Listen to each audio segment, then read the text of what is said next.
I see that people are still coming in, but I'll just briefly begin to start up this webinar. So hello everyone, and a very warm welcome to today's Just Society webinar. My name is Ane Karoline Bach, and I'm an assistant professor at the Danish Center for Welfare Studies at the University of Southern Denmark. And I'm also a team member of the Just Society team, and I'll chair today's session. We're joined today by a truly global audience with people registered from around 10 different countries, including students and researchers from other universities, from our partner universities in India, Brazil, South Africa, and Georgia. And today is the second webinar in our series, Challenges to Equal Access to Justice and Welfare Rights. Before I start today's session and introducing today's the webinar speakers, I'll just say a few words about the Just Society project. Just Society is a 3-year project, interdisciplinary, and it's forming part of the University of Southern Denmark's effort to contribute to the SDGs. Specifically, we aim to promote equality by strengthening the rule of law, access to justice, and redistributive public policies through teaching, research, and public engagement as today. Our work relates mainly to the SDG 16, and we're interested in the social, legal, and political institutions that shape access to welfare rights, and thereby our work evidently intersects with other SDGs as well. In this webinar series, we explore the comparative insights across regions and the countries of our partners, and we zoom in on different types of challenges to equal access. Last time, we explored administrative barriers to equal access, where we discussed, among other things, the politicization of the public administration and a mismatch between citizens' multiple intersecting issues and a siloed administration.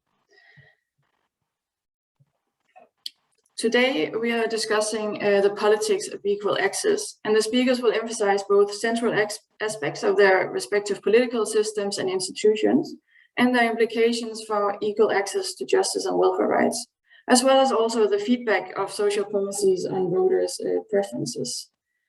So we have an amazing panel. We have Soni Pellicery from the National Law School of India University in Bangalore, Associate Professor of Public Policy, and he'll be talking about the thick and thin size of access to justice in India. Then secondly, we have Pablo Hon Chavez, who is Associate Professor of Political Theory, Department of Political Science at the University of Brasilia, and he'll be talking about the political coordination and access to welfare in a multi-party presidential regime.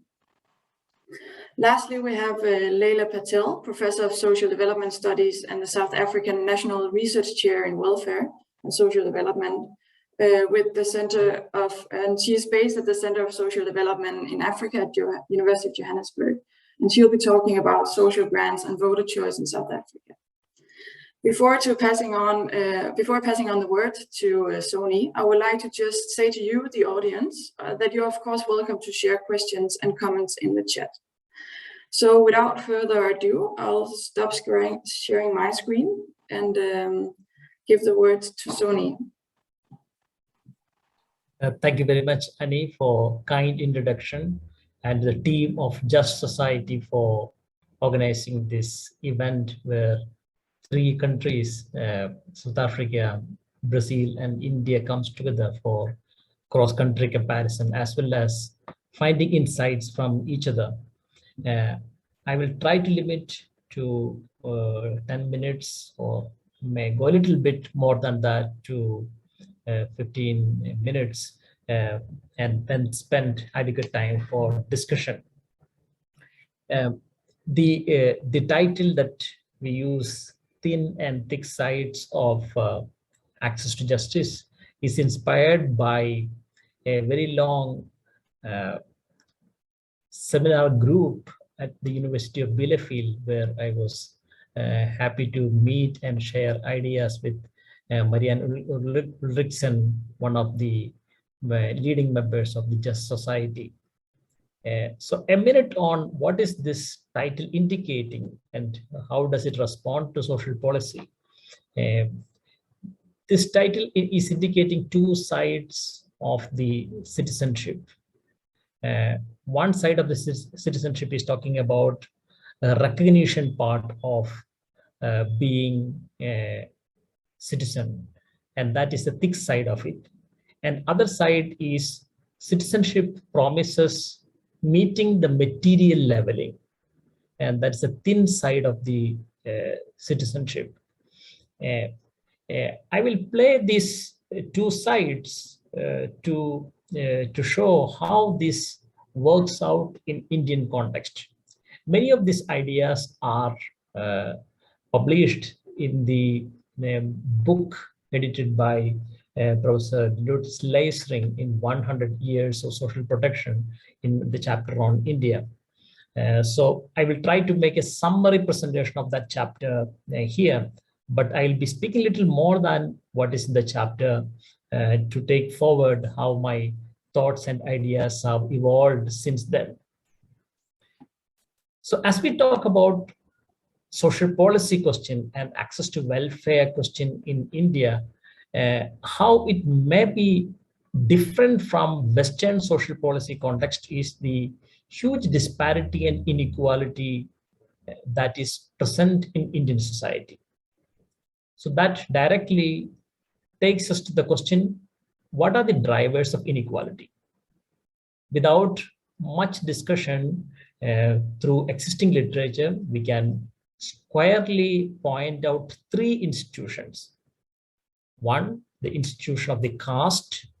Those who are not familiar with Indian context probably would have heard about this institution. It's a social institution hierarchically organizing the society by giving certain rights to those who are on the upper levels of hierarchy to have privileges, and those who are in the lower levels of hierarchy for violence and other types of inequality experiences. Second is the institution of the gender.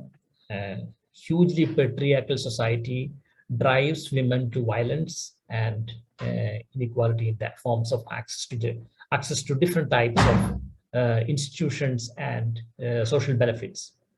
And third is the regional type of inequality, or region driving the inequality forms, and that comes through rural and urban existence. Those who are in rural are driven to peasantry and related oppressions, and those who are in urban areas hugely benefits from a variety of access to education, healthcare, all these three aspects which I just talked: caste, gender, and regional aspect as a driver, has been backed with lots of data and information to which I don't need to get into. This aspect of inequality as a problem to which social policy is addressing is hugely distinct from how Western social policies or social policies in Western societies may be addressing this question. So the literature, the article which is mentioned here in the chat box just now, is trying to put that same question in the context of the famous classification on inequality in terms of durable inequality and inequality which may be transient inequality. So these three institutions, caste, gender, and a regional driver, they all come in the form of a durable inequality. For ages, they have survived, and social policy has been making feeble attempts to address them and to change them. Now, I will get into how this plays out in the thick and thin versions, and that is my main focus of the talk.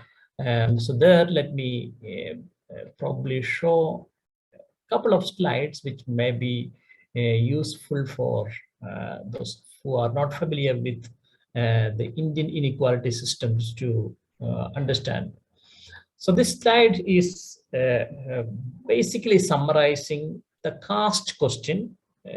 I'm not presenting on the gender. We could create maybe a little complicated.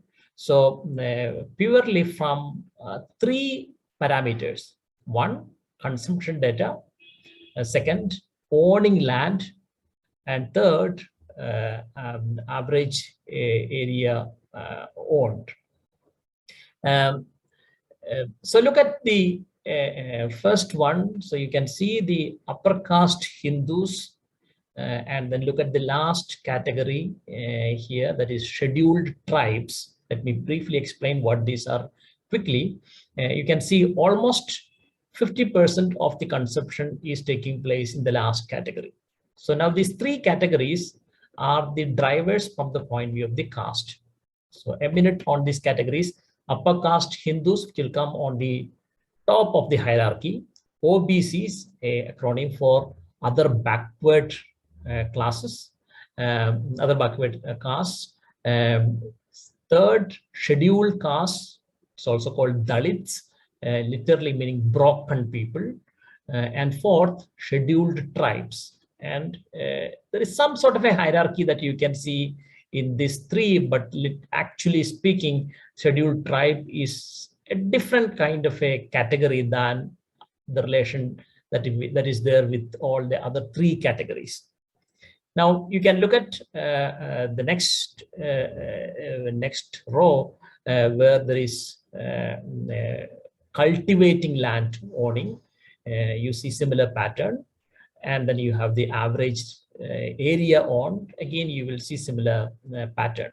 But actually in the last two rows, you see scheduled caste as much more deprived than even scheduled tribe when it comes to consumption level we talked about. The reason is scheduled caste deprivation has primarily been a historical situation in which scheduled castes were asked to be serving in the landlords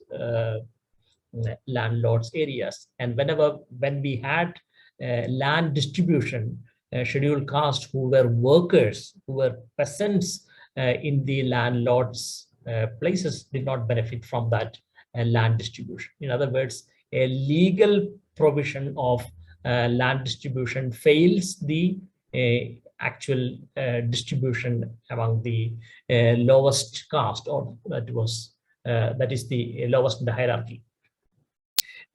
Now this table and the title of the table, group inequality, is very, very important, because unlike the inequality which is coming from income inequality, where we calculate the household's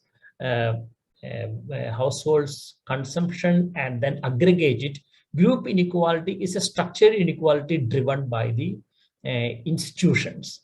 And therefore, the way social policy instruments in the West may be addressing the individual inequality, or in other words, aggregated inequality, group inequality addressing, or group inequality social policies which addresses group inequality requires different types of a shape and approach. This table, let me now, I would say this table is a very important depiction of material leveling, or what we aim to address as the thin side of access. So in other words, we can level all these, we can have in all the boxes same category, still we will be achieving only material leveling, or still we will be achieving only thin side of access to justice.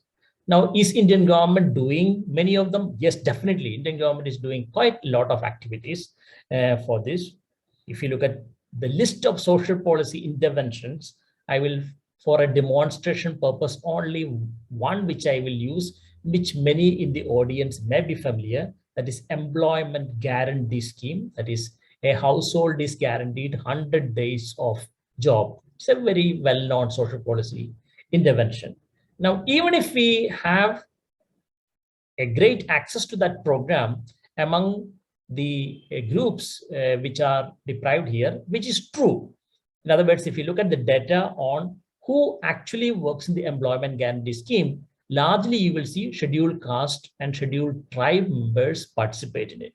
Even if we have a great participation, what we will be achieving is only a material leveling, or the thin side of the citizenship, thin side of access to justice. Now, what can be done to do with the thick side of the access, or to have the recognition part of the citizenship? And that is the most difficult one. And that goes to the structure of the society itself. So in the paper, which was earlier put in chat box here, which I mentioned earlier, I used the expression stifling. In other words, social question in India has been stifled for years. And now, what are the indicators? Just like this, do we have indicators to show it? Rather than putting indicators in the form of number, it is much more easy to understand it. What I have put here is a plain Indian map, and I have put a line across. You can see the blue line across. And if you want to understand this recognition part of it, the line upwards, that is towards, you can see on top, Jammu Kashmir, etc.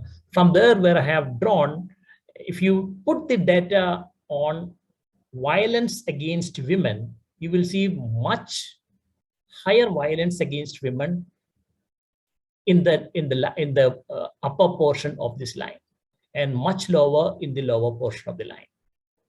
Similarly, you ask the same question: in which states of India do we have more violence against lower caste? You will again see same replication. In the upper parts of this line, you will see much more violence against lower caste, and in the lower part, you will see much lower violence. And now this can be explained only through historical institution of how patriarchy and caste are evolved and resisted in different parts of the India. So I can say in the lower part of this line, that is largely in the southern states of India, and little bit in the western parts of the India as well, there has been very strong resistance movements to seek recognition, to recognize lower caste and to emancipate them. And in the upper portions of this line, you see that in a very weak form. And now that is something which I am currently working and I am still developing. That is, if we want to achieve this thick side of the justice or recognition as a form, you really need to work on the cultural question and cultural institutions. In other words, you will really need a Hindu reformation or Hindu society's reformation. So has there been Hindu reformations in India or attempts to reform the Hindu society and Hindu culture? I see three waves to that and different types of achievement. I'll quickly talk about these three waves and stop what I am doing. First version is, first attempt to reform Hindu society is by a form of an atheistic movement called, some of you would probably know, Buddhism as an approach. So in this, the time which I'm talking about goes back some 2000 years ago, where the very strong forms of Hindu law called Manu was protested by the Buddhist forms of religious reforms, and that reformation is stifled and ended by the stronger and harsher religious laws. And as a result, Buddhist movement gets out of India and it travels to southeastern countries and Japan, China, all other places. But if you look at Bihar, you can see the northern part of India, which is quite well known for deprivation. That place where Buddhism originated, you don't see a trace of Buddhism. In other words, Buddhism has been routed from there. But the purpose of Buddhism was reform Hindu society. So that was the first one, first killing of Hindu reformation. Second attempt to reform Hindu society was through what is called as a bhakti movement or devotional movement. It sort of took several waves of existence, and where many saints from different religious traditions fought against caste and social evils. So that is the second form. It's a devotional form. It is asking individuals to transform themselves, their attitude towards brethren, and to change themselves and to achieve a sense of equality. So that is the second wave. Third wave is modernization wave, largely with the ambition of constitution and rule of law. Society is attempted to change. So you can see in 1950, when constitution came into existence, caste as an institution that discriminates, or caste discrimination, is abolished. But caste as an institution is not abolished, because by law you can't abolish caste as a social institution, but you can abolish a discrimination that comes from the caste origins. So a third wave is that. So if I ask a question to myself, which of these waves in the Hindu Reformation has been most powerful? If I try to rank it, the least powerful has been the modernization attempt, the constitution-based attempt, or the most recent one. In other words, many of us in India fear that that Reformation has ended, or it is almost in a deathbed. Second one, the atheist attempt through Buddha, has been probably the second best attempt, but the most outstanding effort has been through Bhakti movement. It almost lasted more than 400, 500 years, so attempt. And if somebody asks, why did Bhakti movement or devotional movement succeeded? The only explanation that I can think is that movement took place through local languages. It really penetrated into people's mind, because those philosophy singers were really speaking people's language and trying to influence people's mind through emotions and their language than a rational discourse, which both the Buddhism as well as modern constitution, which largely is in English language, or Buddhism being very distinct from people, did not achieve. So in terms of lessons for thick sides of justice, the key lesson is, if I am able to translate into people's language, then it is able to transcend the questions of law and related kind of an attempt. Rather than that, I need to be using people's language and people's versions of how they understand inequality to translate the justice questions. So that's where I will stop, and then maybe I exceeded than what I was expected to do. A couple of minutes, but thank you a lot, Sony, for that presentation. So many whole page of notes written down here, but I'll give the word now to Pablo so he can do his presentation.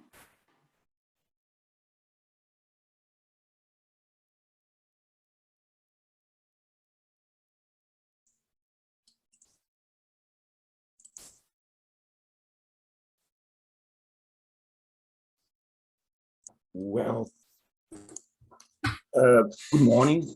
For me, at least, here is early in the morning, and I'm glad to be here today. You're sharing your email right now, just so you know, Pablo. Yeah, not very nice. So let me, okay, now. Yes, super, thanks. Great.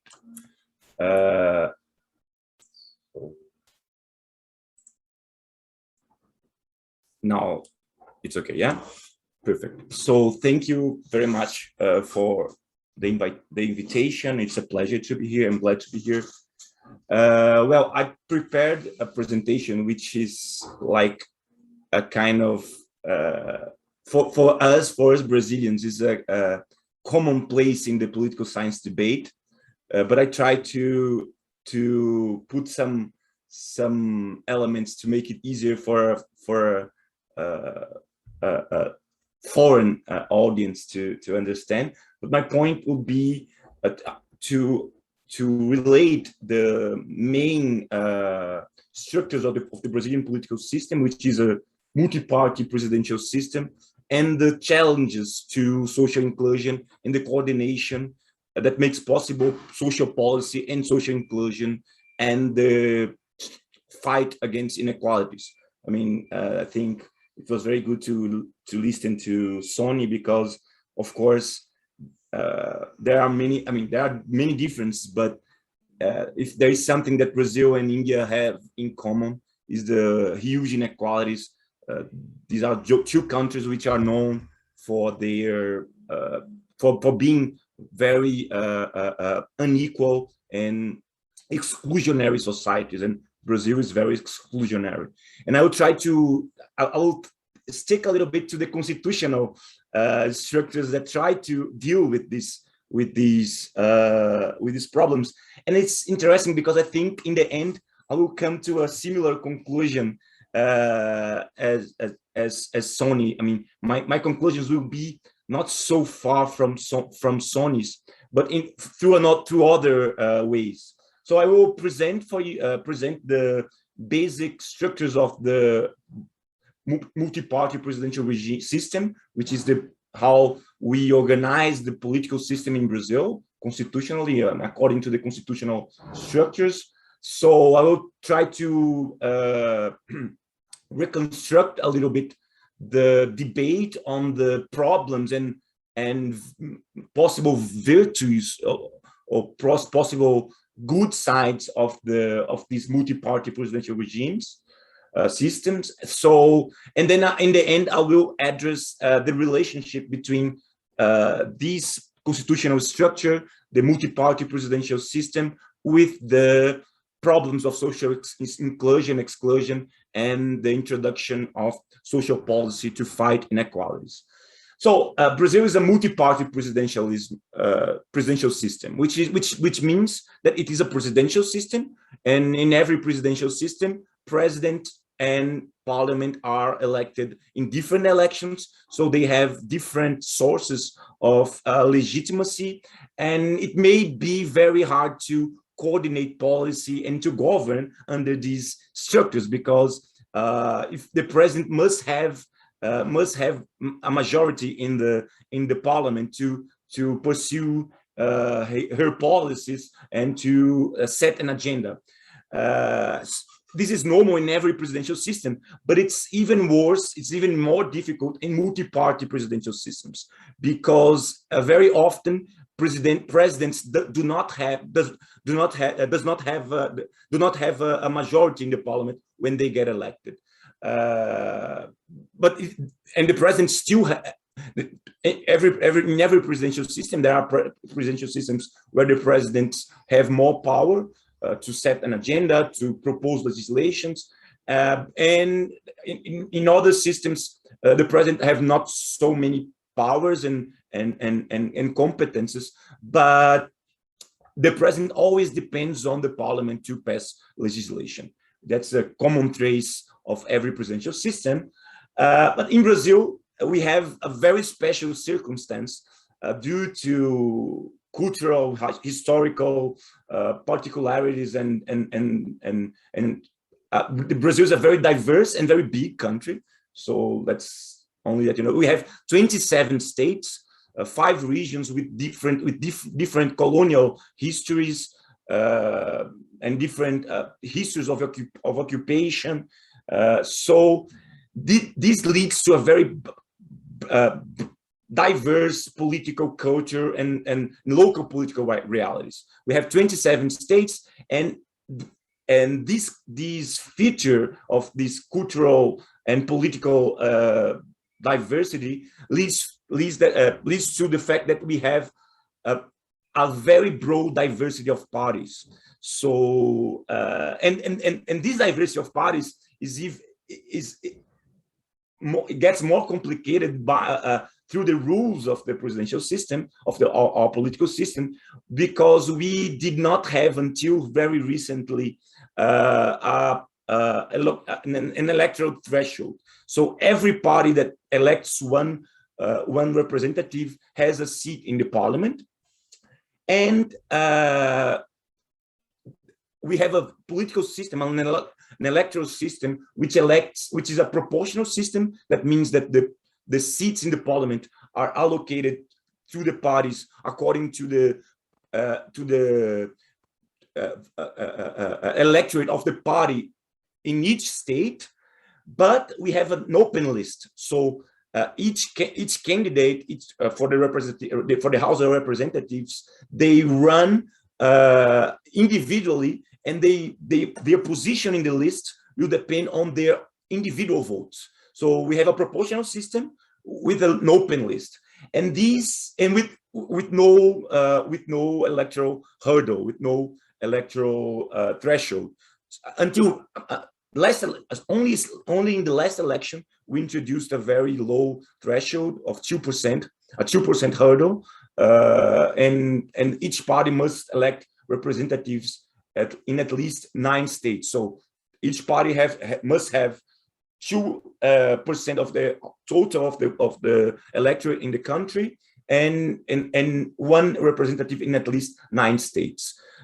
We are still looking forward to seeing how it will play out in the next elections, but it's very soon to have a notion. But this is mainly the political rules and the electoral rules of the country.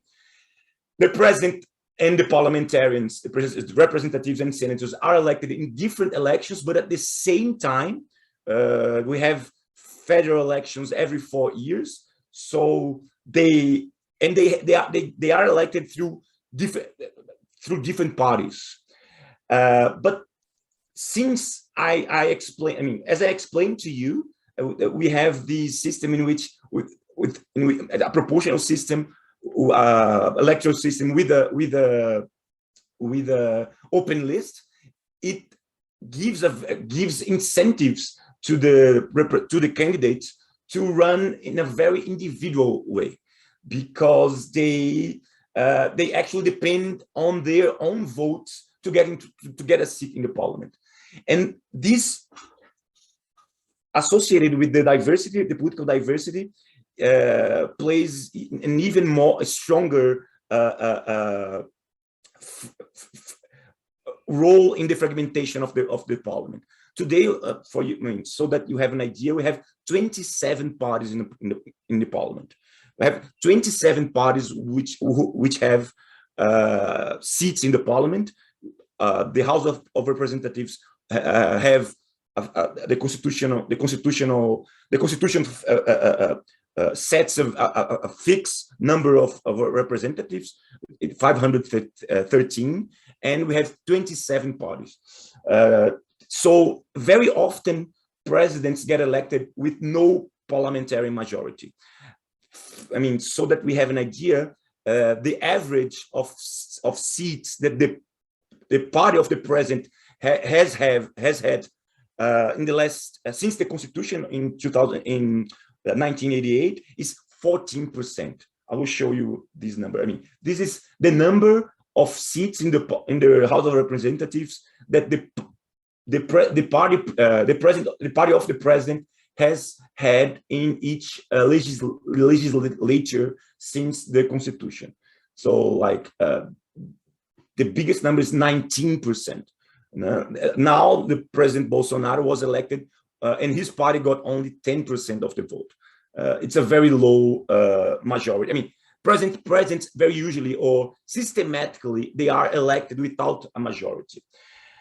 So this led to a very to the conclusion, or to the rationale, and it was a diagnosis after the Constitution that the multi-party presidential system in Brazil would be doomed to failure. I mean, that it would make very difficult democratic stabilization, because any crisis would imperil the presidential mandate. So presidents would be threatened, permanently threatened by impeachment. That will be very difficult to organize and coordinate policy. And it will be even more difficult to advance social policy and social inclusion. And the reasons are very, easy to understand. Of course, this system, the political system, the multi-party presidential system, as we have in Brazil, would give many incentives for politicians, for the parliamentarians to act in very individualistic and egoistic ways. And they would mainly have incentives to block presidential initiatives, or to exchange it for forms of patronage or clientelistic relationships that would produce more private goods. That means they would very easily appropriate public funds, public funding, and that would imperil, that would put limitations to the possibility of fostering social policy, and it would make policy inefficient in a very broad way. It would be very difficult to produce public goods in Brazil, because all the incentives of the system would be towards local representatives to pursue patronage and clientelistic relationships and forms of private appropriation of public goods. That was the idea, or the diagnosis of the political sciences, at least until the middle of the 90s. And then there was a shift in the literature, and really towards the other way.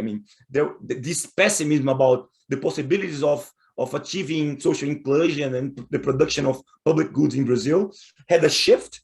The literature started to look at what was happening in the 90s, and it became clear that actually the multi-party presidential system couldn't actually work under certain circumstances. That means if the president was powerful enough, that means if the presidential system could give the president powers of proposing legislation, if the president had a broader control of the budget and discretionary powers to spend, it could, in other words, pretty much buy the support of these individualistic oriented parliamentarians, representatives, and the president 1 minute. Sorry, could build up a coalition and improve social policy in general. And in fact, data showed that the presidents, they could build up majorities and broader coalitions. So that's this data I can give you afterwards, but presidents could build up majorities. That would be the point. What the question, and that's how I come to the end, is that these diagnoses actually became dominant in Brazilian political science.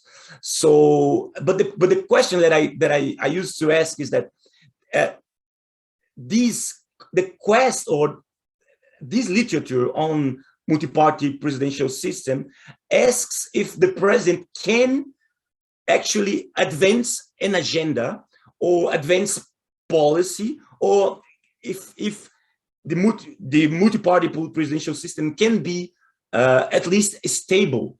But it doesn't put the question of which policies are advanced, or which policies are really pursued. And actually, the quest is always for governability, and not the quest for how political inclusion and public policy can be improved in a very unequal and exclusionary country as Brazil. And more recently, in the last 10 years, the literature, and I will come to an end, more recently, the literature has showed that a new consensus that actually the multi-party political presidential system can provide stability, but it can, but it does not necessarily provide for social inclusion. But it may sometimes provide for it too.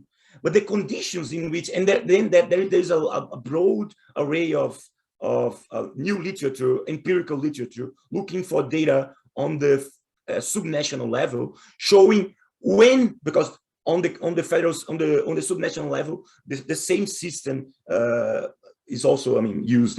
The states also work in a very similar way. So what they show is that actually the multi-party presidential system on the subnational level provides for the same incentives, but sometimes it works. And the question is when it works. When some Brazilian states have shown some success, at least some success in providing for social inclusion and the improvement of social conditions, mainly in areas like health and education, and focusing on health. Some empirical data and empirical work have asked what are the conditions under which the multi-party presidential system can provide for social improvement and good health policies. And the answer has been unequivocally when there is political competition and an institutional arrangement or array of institutions that provide checks and balances. And which are these institutions? Independent public prosecutors, accounting courts, local media, a strong local media, and strong social movements. And that's, of course, if you have strong institutions accounting or checking the governor and checking the executive branch, the system the system has the conditions not only to be stable, but also to provide social inclusion. But then my conclusion would be, or my question would be, okay, but if you have healthy institutions, if you an active civil society, and if you have a very broad array of good institutions, you already have a better condition of, usually you have better social indicators, you have less inequality, you have better, you already have a certain level of social inclusion. So actually, then you come to a tautology. To provide for social inclusion, you must already have social inclusion, which is not a good answer for the problem. So in the end, that's why I said that I will come to a close conclusion as Sony. Actually, social exclusion and inequalities are a structural problem that maybe cannot be addressed by the political system itself, but it is a social condition, an external social condition for the functioning of the very political system. That means a multi-party presidential system can only operate in an inclusive way if society is already inclusive. So maybe the constitutional solution has also limitations, and these limitations are maybe they lie in the fact that it depends on social structures to operate that it cannot provide for itself. So that's it. Thank you, Pablo. Thank you for also making that nice small title very round in the end. Leila, please start sharing your screen. We'll try. Yes. So now your video disappeared. Mm-hmm.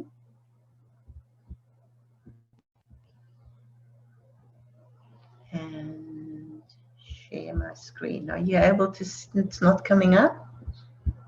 Okay, I'm doing that. Not yet. I can see share screen. Let me see if it will go there.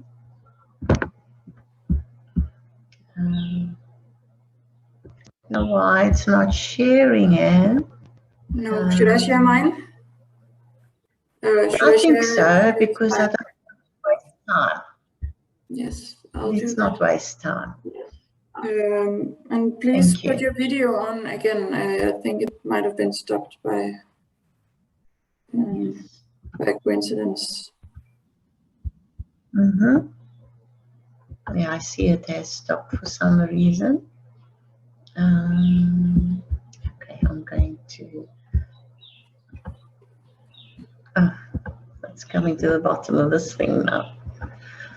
Don't know why it stopped. Why the video stopped. Let me see. I think I have to go stop sharing, I think. Because I was trying to share, maybe that's the problem. Maybe It won't let me share. Oh, yeah. All right, I'm going to close my screen there and go back to my, there we go. It should be, it's not wanting, it doesn't share, unfortunately. Okay. Well, we can just go ahead and start the presentation anyhow. We can try and figure it out. Do you have the, do you want to share? I am already sharing. You should be able to see that if you go into Zoom. Oh, and now your video is on as well. Perfect. I switched. Okay, perfect. It says start the video. All right. So let me begin, and thank you for those very interesting presentations, Sunny and Pablo. Mine is a little bit different, which is interesting. So I want to talk about social grants and voter choice in South Africa. And if we can move to the next slide. And I'm going to just provide brief background about the country context and the political system so that what I am presenting will make a bit more sense. So South Africa was firstly a Dutch colony, and it became a British colony. And then, of course, since 1948, the institutionalized racial separation of the races through the apartheid system. And so what we have inherited historically is a welfare system that has had very deep colonial and apartheid roots. And that has had a huge impact on the direction of the welfare system.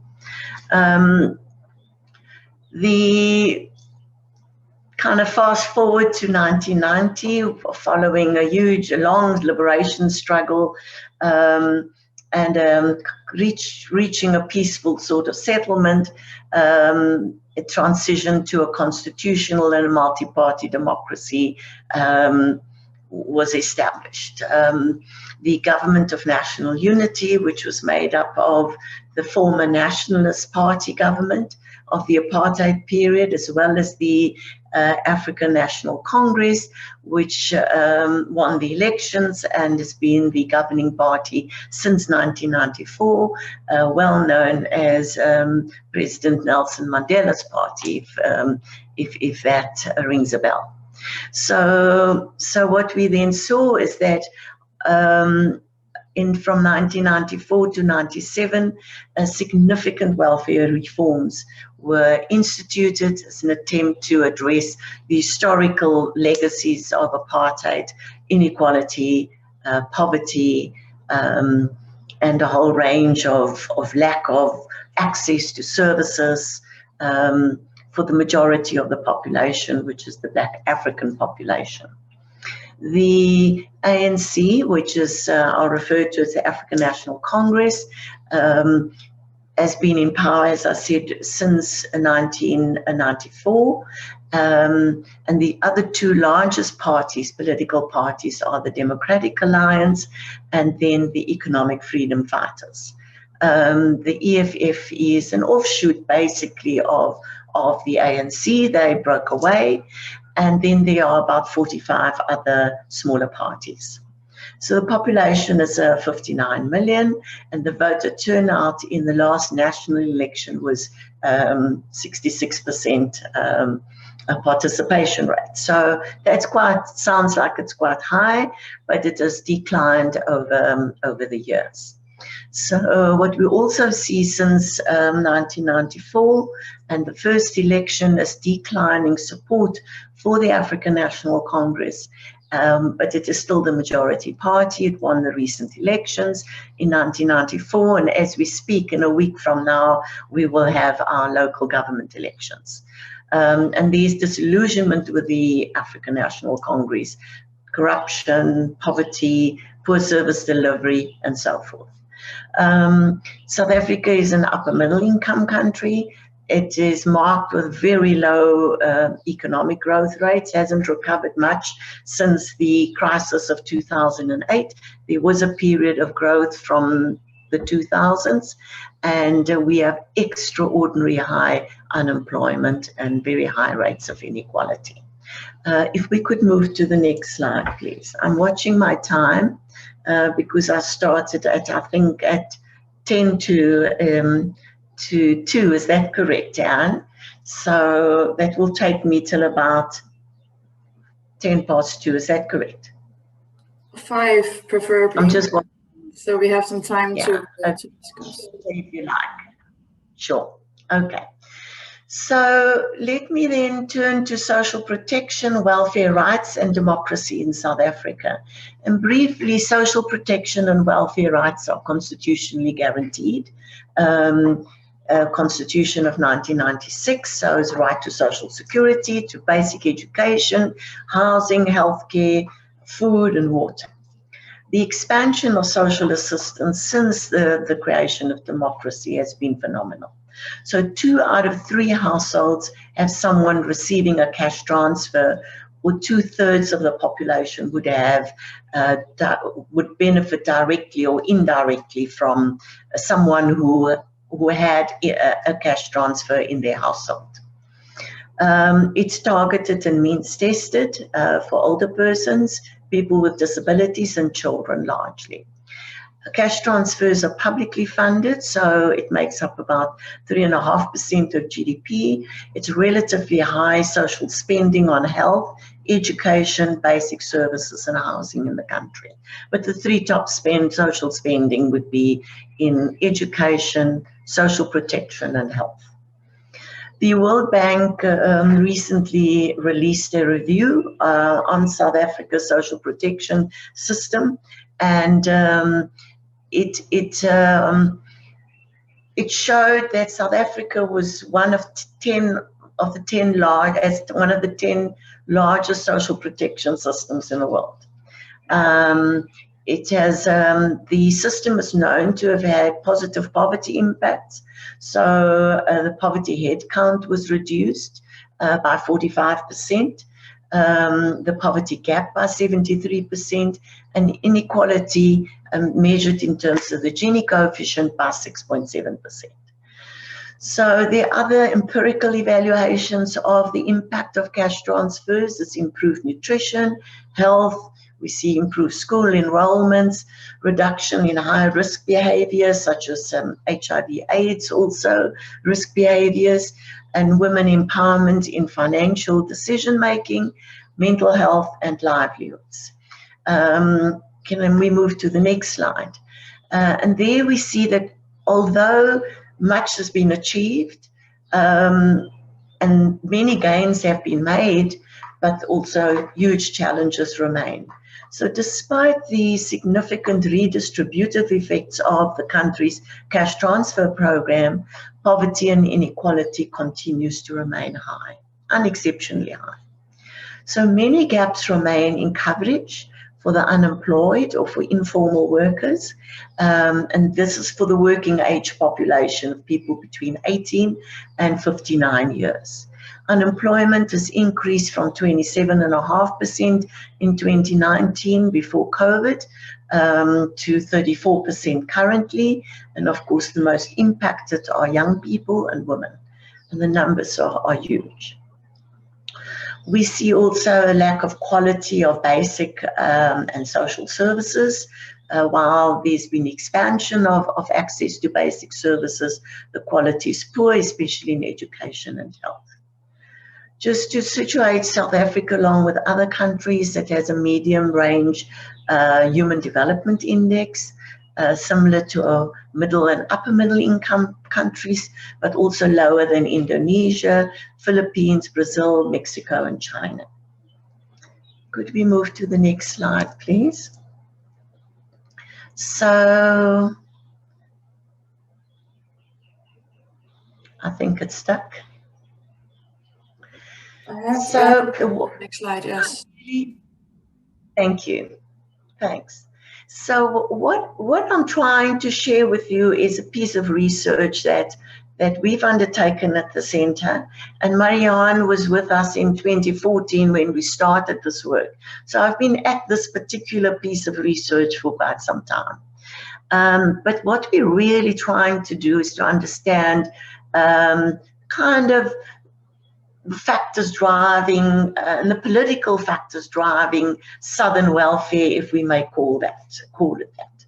So there's a limited focus on electoral politics and social protection in creating just societies in the global south. There's some work on Brazil, but we don't see very much in this area. What drives social welfare expansion in Southern welfare regimes is a question to ask.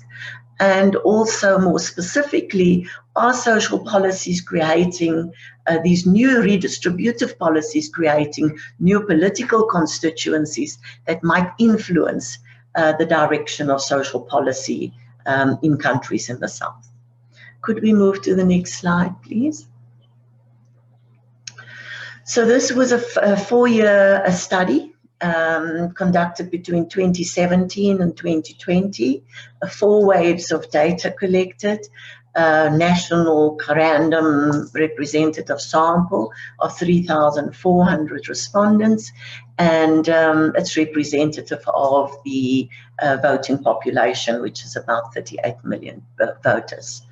And the aim was to determine what the influence of this growing large social protection system might be on electoral choices of potential voters. So whether and how it influences their choices, and what role socioeconomic rights implementation plays in voter preferences. Could we move to the next slide? So what we see here then would be answering the first question about party choice. So over the 4 waves of our research, you can see on the left-hand side, the largest bar charts show the declining support for the ANC from 57% down to 52%. It should be noted that this research was done also over periods where there have been significant presidential changes as well in the polity of the country, and how that has impacted voter decisions. So in 2017, the former President Jacob Zuma was the president of the country, and he was in power for about 9 years, almost 10 years. And then there was the change at the end of 2017 where Cyril Ramaphosa, who is now the current president, became president, and he won the support for the presidential candidature of the party. So the ANC still holds the majority, but you will see also that it has declined from about 66% in 2002. And over the different waves, we see then the Democratic Alliance at 22%, declining to 9%, and the same for the EFF, which is the Economic Freedom Fighters. And then we see also a large percentage of people saying they won't vote, they refuse to tell who they would vote for, and that they just lost confidence in the system. So on the next slide then, we explore then the factors that drive voter choice. And here we built a model, a theory-based model, using also empirical data on the influence of different factors or variables in voting.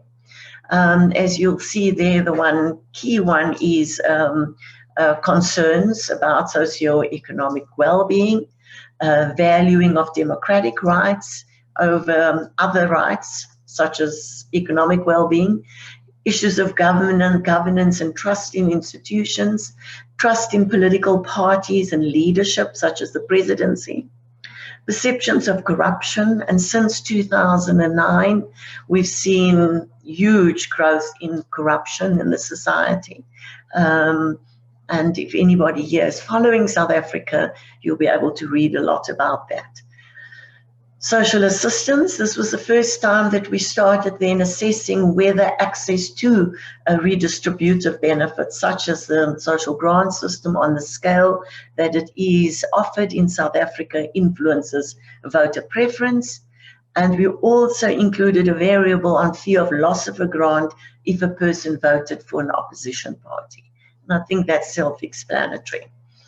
And then we also looked at social determinants of voting, demographic variables, gender, race, education, income, etc. And we did some robust statistical modeling and logistic regression models to assess the likelihood of respondents voting for a particular political party. Could we move to the next slide, please? Thank you. So I'm just sharing with you the findings, some of the highlights of the study. There's a lot more detail to it, but since I am interested in the question of whether social protection would shift voter preferences and if voters would vote in their interests, make strategic decisions around policy questions that would benefit them to promote justice and greater access to justice and inclusion. So across all 4 waves, whether respondents actually received a grant or not was not significant. Secondly, in contrast to this, the fear, however, of losing a grant mattered in voter preferences, and this was highly statistically significant in each of the 4 waves. Further, the overall strong support for social grants was recorded for both beneficiaries and non-beneficiaries. We found that female recipients were more likely to support the governing party than males. Although the numbers were not large, but certainly still a good 8% difference there. Socioeconomic well-being was only important in the first wave, as was corruption. So worries about corruption or fears about socioeconomic well-being were more pronounced in the presidency of former President Jacob Zuma. But since President Ramaphosa became the president, we saw a shift in each of the 3 waves thereafter. And we see then, we read that to mean a hope and trust in him for a better future. And that seemed to trump people's fears about corruption, loss of trust in institutions, or socioeconomic well-being. Could we move to the next slide, please? So what does this mean then for understanding Southern welfare? And I think I've got 2 slides left. And I think I'm still within the time allocated. So it seems that there is now fairly compelling evidence of new political constituencies are beginning to emerge. And this has been identified in some of the Latin American countries too, due to welfare state expansion. But this is not as large as one might have expected it to be. So over the 4 years, the difference between beneficiaries and non-beneficiaries in their choice for the governing party would range between 5, 6, at the top end 7%. Other factors appear to matter as much as trust in political leaders to deliver socioeconomic rights, address corruption, party loyalty. In a country like South Africa, the party that's brought democracy and freedom is still very strong. Historical legacies continue to hold sway at particular moments. There's evidence that low and middle income voters make rational and strategic choices that they perceive to be important in securing a better life. And lastly, given the declining influence of South Africa's very divided labour movement, the idea that welfare expansion or state expansion is associated with the strength of the labour movement, as is the case in northern welfare states, is not likely to be the main driver in the South African case, given also high unemployment rates and that labour movements are considered to represent organised workers. Could we move to the next slide, please? So I think two things I want to comment on in conclusion then is the question of how democracy relates to people's experiences and their social needs certainly holds sway among South African voters. And I think that what we do see and what is worrying is that declining trust in democracy as a system is worrying, as it could lead to lower levels of participation in elections, declining trust in political parties and leadership, unlawful protests and violence. And we see a lot of that in South Africa because people feel that the electoral system is not meeting their needs, disinterest in holding governments accountable, and increased populism. We've posted the research brief of our recent wave of data that we analyzed. And if you go to our website, you'll also see that we've released it today, actually, is a study on voter preferences in the local government elections by gender. And so that might also be of interest to you. Thank you very much. Thank you, Leila, for keeping on time. So, of course, now time has been sliding a bit, but I want to first of all say thank you for a really, really interesting presentation, all three of you. I've learned a lot, and I will refrain from beginning to talk about the notes I have, and I want you to just take a couple of minutes to comment on each other's presentation. So for the audience and for you guys, we might go over like 5 minutes just to allow to have a round of questions. So I'll first ask you, Sony, to give a couple of reactions to the other, and if you have any questions to the others. And then Pablo could answer if there's any question and provide a question to Leila, and then Leila do the same, and then Sony will be the one to get the last word.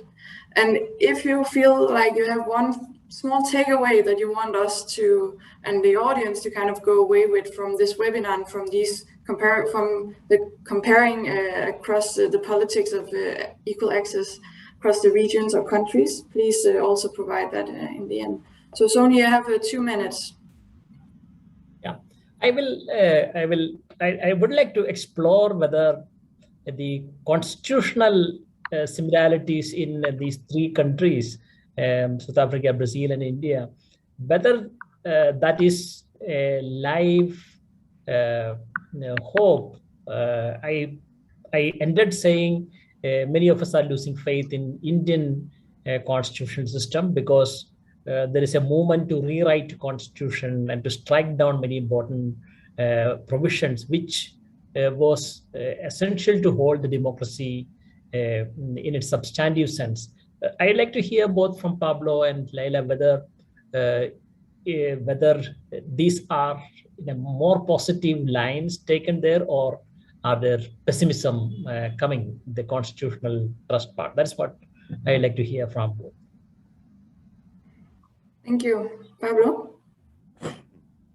As you know, I mean, thank you for the question, Sony.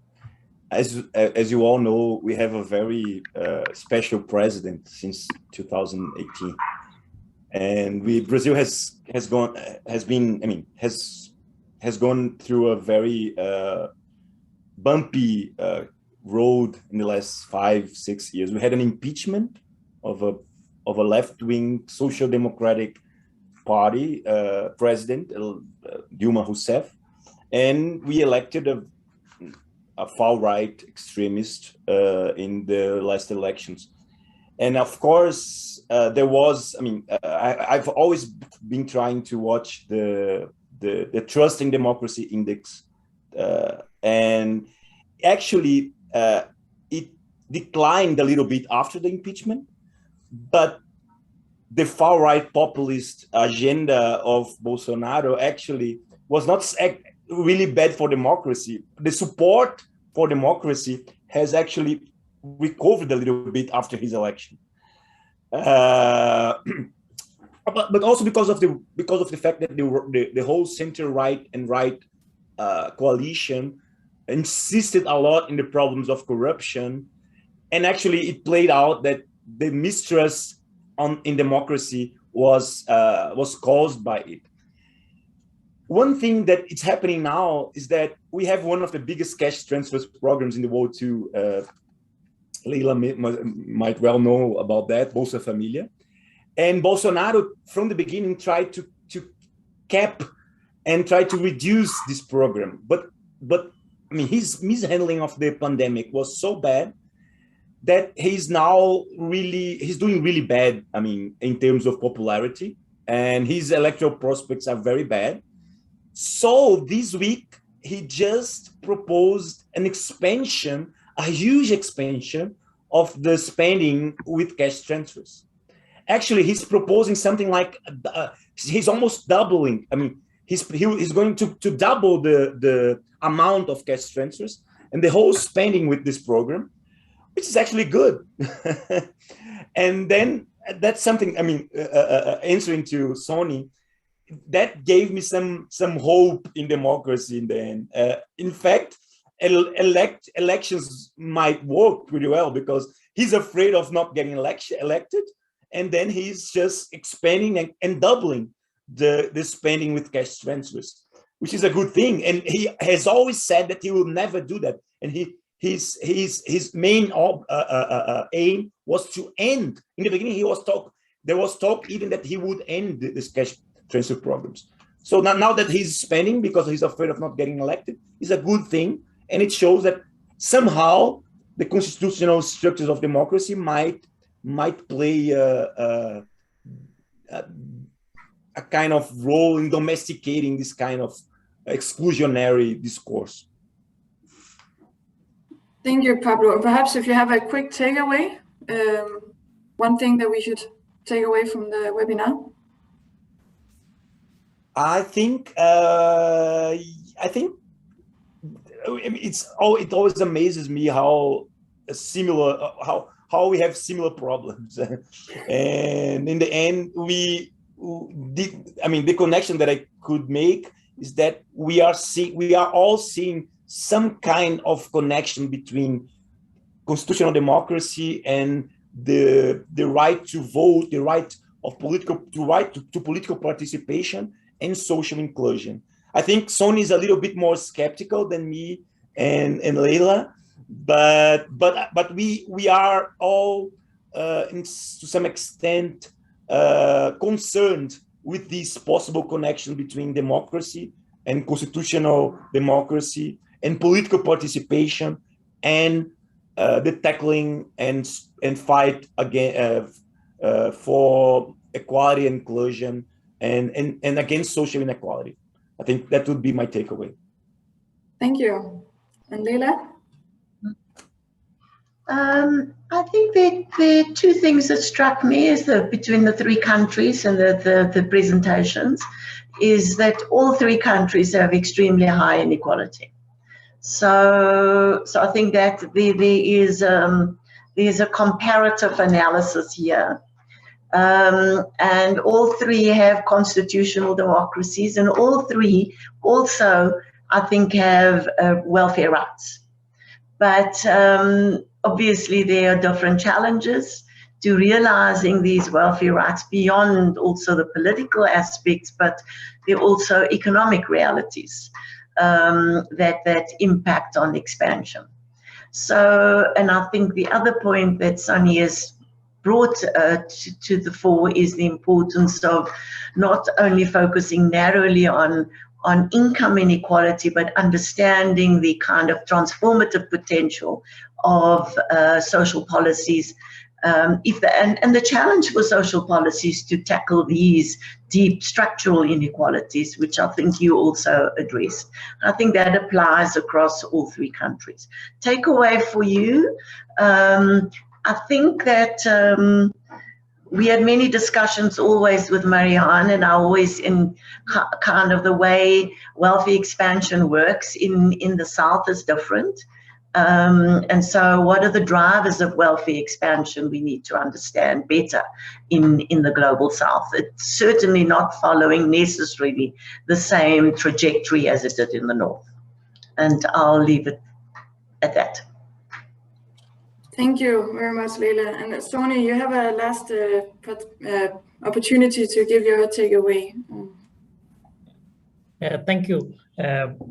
Before I give my takeaways, I like to kind of find a parallel where Leila ended her presentation. That is the hope in the labor unions waning. And we have a very interesting contrasting experience that is happening in India currently. That is, we had two far-reaching legislations that Parliament wanted to introduce. One was overthrowing the old labor laws with new set of labor laws.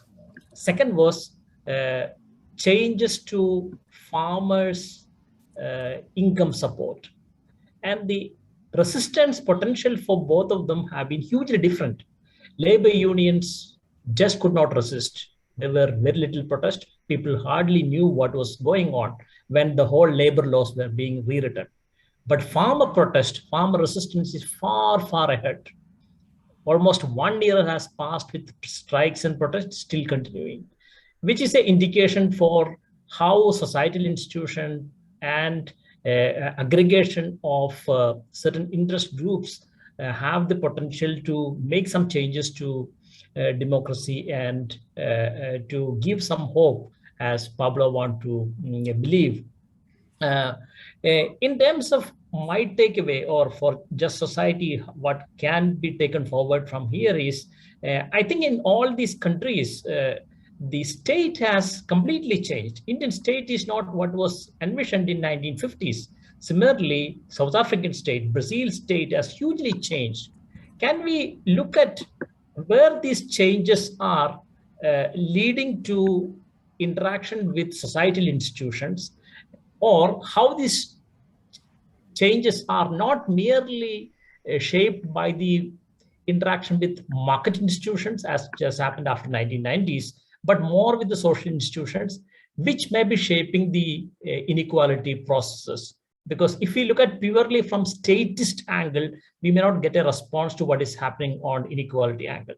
But can we look at how the changes to or new state as it appears is interacting with the inequality question, and maybe trying to respond to through new instruments in these states. So I thought that may be one way of taking, because I saw that parallel coming in several places. Thank you, Sony. So if I were to wrap up, one of the takeaways, which has been one also mentioned in earlier webinars, is this, that there are really very good opportunities for comparison, and also very like similarities and similar concerns, or similar kind of main themes that kind of, even across very disparate or very different presentations, they still kind of cut across. And then I'm hearing Leila say, so, and Pablo mentioned the link between constitutional democracy, political participation, and social inclusion. And these are really, they're huge concepts, but the link between them are very, very central. And Leila mentioned that we need to look at the drivers of welfare expansion in the global South. And I think also kind of touching on, drawing on what all of you have been saying, that's not about taking, old Western theories and bringing them, but it's really from the ground up, the local languages and up the social institutions and up. And then lastly, taking actually a statal perspective, look at the new kind of institutional changes in two states, if I understood you correctly, Sony, and how they, if they are actually making any changes to some of the welfare state and also perhaps the demand for welfare. Before I let the rest of you go, I'll just make a quick, I'll just quickly introduce the future Just Society events that we have coming up. So first, already on Monday, we have, after each webinar, we in Just Society invite students from our partner institutions, University of Brasilia, National Law School of India University, University of Johannesburg, and also Ilia University in Georgia, to join an add-on where we discuss some of the main points from the webinars. And to sign up, please, for the students, please send an email, and it will also be available in the chat. Second, we have the third and last webinar of this series, which will focus on legal challenges to equal access, and that will take place on the 30th of November. And a slightly different time, depending on the time zones, as we in Europe are now crossing into daylight saving time. And then lastly, in Just Society, or we in Just Society, inviting early career scholars to come to Odense next year.